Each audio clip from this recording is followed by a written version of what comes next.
안녕하세요. 은퇴살이 40년 해법 찾기를 고민하는 고갈TV 이종범입니다. 오늘은 김욱 작가님이 83이 되셨을 때 출간하신 폭주노년이란 책에 실린 글로 시작할까 합니다. 작가님이 전직 교장으로 은퇴하셨던 분과 교류하는 과정에서 느낀 점을 토로한 글인데요. 내용은 이렇습니다. 전직이란 말이 얼마나 무서운가 하면 이름 앞에서 직함이 떼어진 사내는 노숙자나 교장이나 대기업 회장이나 대통령이나 다 똑같다. 아무도 써주는 데가 없고 할 것도 없는 무산계급이다. 그것도 버려진 무산계급이다. 작가님의 표현을 빌리자면 은퇴 후 6개월이 교장 선생님에겐 가장 행복한 시절이었답니다. 주말이면 동료 교사들이 바리바리 먹을 것을 싸가지고 와서 고기도 굽고 술도 먹으면서 지냈으니까요. 이때까지만 해도 은퇴한 교장 선생님은 왕이었답니다. 그도 그럴 것이 교장 선생님 사는 곳이 저수지가 있는 곳에 땅을 사고 통나무집을 지었기 때문에 초등학교에서 아이들 가르치느라 피곤했던 일상을 풀기에는 더없이 좋은 환경이었으니까 저라고 해도 방문하지 않았을까 생각해 봅니다. 하지만 그런 자리가 계속 이어지기 어려운 이유가 있었습니다. 전직이 교장이지 은퇴한 이후에도 교장은 아닐 텐데 떠난 자로서 겸손함을 잊고 교장실에서 사람 윽박지르던 기술만 여전히 시연하려는 교장을 접하면서 아무리 저수지 앞 총나무집이라고 해도 교사들이 더 이상 찾아갈 이유를 발견할 수 없는 상황이 되어버린 거죠. 근데는 동료 교사들의 발길이 끊어지고 결국엔 전직 교장 선생님의 표현에 의하면 옴팡눈에 반곱슬에 앞장구인 아내와 멕시코 술인 데킬라를 탐하는 자신만 남았답니다. 직함이 높은 리더라고 해서 동료 부하 직원을 함부로 하란 법은 없죠. 어깨에 달린 직함의 힘도 과도하게 사용하는 상사가 분명히 존재하는 세상입니다. 이는 비단 회사만의 문제는 아니죠. 국가를 운영하는 정치인들은 말할 것도 없고 개인 대 개인도 자기 어깨의 직함을 무기라고 생각하는 사람이 적지 않습니다. 어깨의 힘은 기한이 있어서 언젠간 떨어져 나갈 수밖에 없는데 그걸 착각하고 마음껏 칼을 휘두르는 걸 보면서 그 사람의 인품을 가늠하곤 합니다. 사람은 누구나 성장하는 과정에서 습득한 인품을 바탕으로 사회생활을 통해 체득한 처세가 더해지면서 그 사람에 대한 평판이 만들어집니다. 속된 말로 이런저런 꼬리표가 만들어지는 거죠.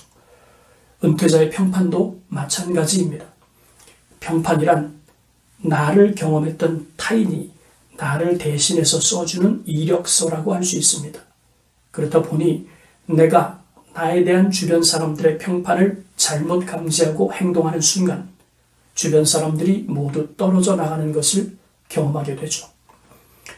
아무리 전직함이 높고 강했어도 인품이 갖추어지지 못하면 속된 말로 쌍소리 듣는 건 기본이고 동네 개도 쳐다보지 않을 만큼 무시당하는 일이 벌어집니다. 개인도, 조직도, 사회도, 국가도, 특별히 정치인도 분수를 모르고 함부로 직함의 힘을 사용하면 언젠가는 그에 상응하는 부메랑을 맞는 것이 세상의 이치이죠. 그렇다면 은퇴자도 직함이 떨어진 후를 위해 특별히 챙겨야 할 것이 있지 않겠습니까? 첫째, 적어도 퇴직하기 5년 전부터는 잘 헤어질 수 있게 행동해야 합니다. 직함의 힘은 유통기한이 분명히 존재하는 힘입니다. 유통기간이 지난 음식은 쓰레기통에 버려지는 것처럼 직함의 힘도 약발이 다하면 아무짝에도 쓸모없는 껍데기에 지나지 않습니다. 왕년회를 목놓아 외친다고 누구 한 사람 귀담아 들어주는 것이 아닌 유통기간이 다한 직함의 힘입니다. 그러므로 직함의 힘을 믿고 함부로 사람을 대한다면 은퇴한 그 다음을 기약할 수 없을 겁니다. 교장 선생님처럼 말이죠. 은퇴하고 나면 직함의 힘은 미련 갖지 말고 버려야 합니다. 직장생활 할 때는 직장 동료들과 언제든 술잔을 기울일 수 있지만 은퇴하고 나면 그런 시간도 쉽지 않죠. 은퇴 전에는 업무의 끈이 단단하게 연결되어 있기 때문에 상사와 함께하는 술자리나 식사 자리를 피하기 어렵지만 은퇴 후엔 이야기가 달라집니다. 아무리 직함이 높은 은퇴자라고 해도 전 직장 동료들과 식사라도 하려면 후배들의 눈치를 살펴야 하니까요. 이유는 간단합니다. 직함의 힘이 빠졌기 때문이죠. 하지만 이때도 통하는 힘이 있긴 합니다. 그것이 바로 인품이죠.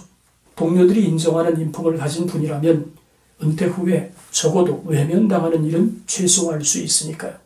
어찌되었든 은퇴하고 나면 직함의 힘은 잊어야 합니다. 그렇지 않으면 어떻게 나에게 그렇게 할 수가 있느냐면서 마음속에 화를 터뜨리는 일이 자주 벌어질 수 있으니까요. 셋째, 고독에 대한 내성을 키워야 합니다. 은퇴 후에 나를 둘러싸고 있었던 사람들이 모두 떠나는 것은 아니죠. 하지만 적지 않은 다수가 떨어져 나간다는 것을 인정해야 합니다. 그렇지 않으면 혼자 남았다는 것을 인정하는 순간 옳지 않은 선택을 할 수도 있으니까요. 은퇴자에게 외로움은 거부하기 힘든 숙명이죠. 하지만 외로움이 나쁜 것만은 아닙니다. 이것을 잘 활용하면 자기 자신의 내면적인 힘을 강화하는 쪽으로 사용할 수 있으니까요. 외로움은 누구도 해결할 수 없는 개인의 숙제입니다. 문제는 외로움의 실체를 분명히 알아야 한다는 것이겠죠.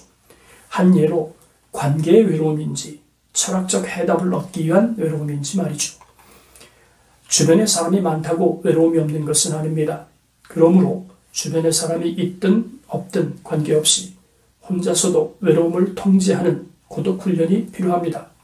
홀로 떠나는 여행이나 혼자서도 몰입할 수 있는 취미생활도 좋은 예가 되겠죠. 넷째, 감수성을 잃어버리지 않아야 합니다. 라는 말을 듣는 이유 중엔 고리타분한 생각과 행동이 주된 요인이지만 한편으로는 감수성이 떨어진 탓이기도 하죠. 그래서 가와기타 요시노리가 그의 책 중년 수업에서 제시했던 감수성을 되살리는 3가지 방법이 은퇴자 여러분에게 도움이 될 것 같아서 가져왔습니다. 첫째, 무조건 거꾸로 생각해보라. 둘째, 해본 적이 없는 일만 골라서 도전하라. 셋째, 한 번쯤 해보고 싶었지만 못했던 일에 도전하라.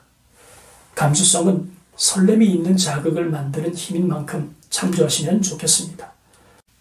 오늘은 직함이 떨어진 은퇴자가 절대 잊지 말아야 할 행동 원칙이 많지만 그 중에서도 4가지만 콕 집어보았습니다. 첫째, 적어도 퇴직하기 5년 전부터는 잘 헤어질 준비가 필요합니다. 둘째, 은퇴하고 나면 직함의 힘은 미련 갖지 말고 버려야 합니다. 셋째, 고독에 대한 내성을 키워야 합니다. 넷째, 감수성을 잃어버리지 않아야 하겠죠. 오늘 영상 여기까지입니다.